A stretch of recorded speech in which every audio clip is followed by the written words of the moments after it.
Hello, my name is Vincent Fan, and I'm a fourth-year medical student at the University of Texas Medical Branch John Seeley School of Medicine. Today, I will be discussing a clinical vignette about a rare case of primary breast angiosarcoma in an elderly woman with no radiation exposure.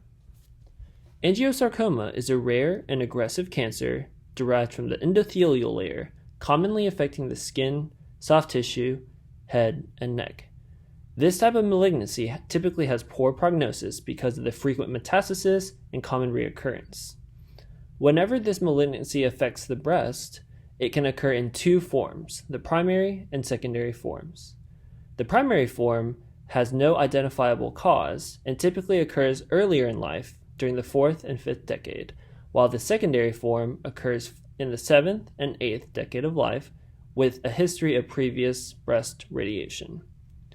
Frequent screening and aggressive evaluation of any breast irregularities are the best tools that can be used for early detection and successful treatment. In our case, this patient is a 70-year-old woman presenting with an unordered screening mammogram. She had no past medical history or family history of breast cancer or radiation. Previously, she had 3 normal annual mammograms and no masses or lymphadenopathy were found on physical exam. Her mammogram at the age of 70 revealed a 9 mm asymmetry 10 centimeters posterior from the right nipple that was verified with diagnostic tomosynthesis, and there were also no irregularities in the left breast.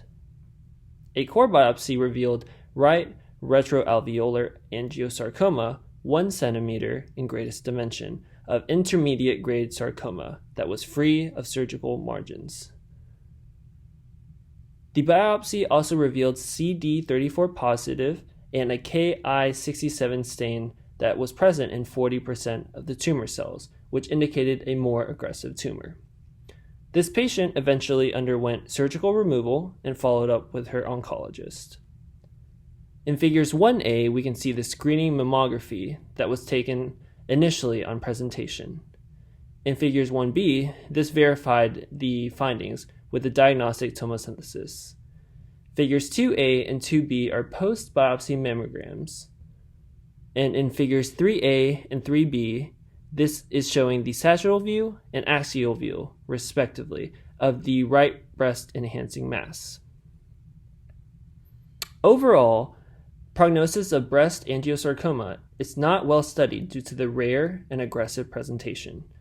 The studies that have been done revealed poor prognosis attributed to the frequency of recurrence and metastasis, and an overall 5-year survival and recurrence-free survival rates are only associated with tumor size and was independent of patient age, prior radiation, and chemotherapy administration.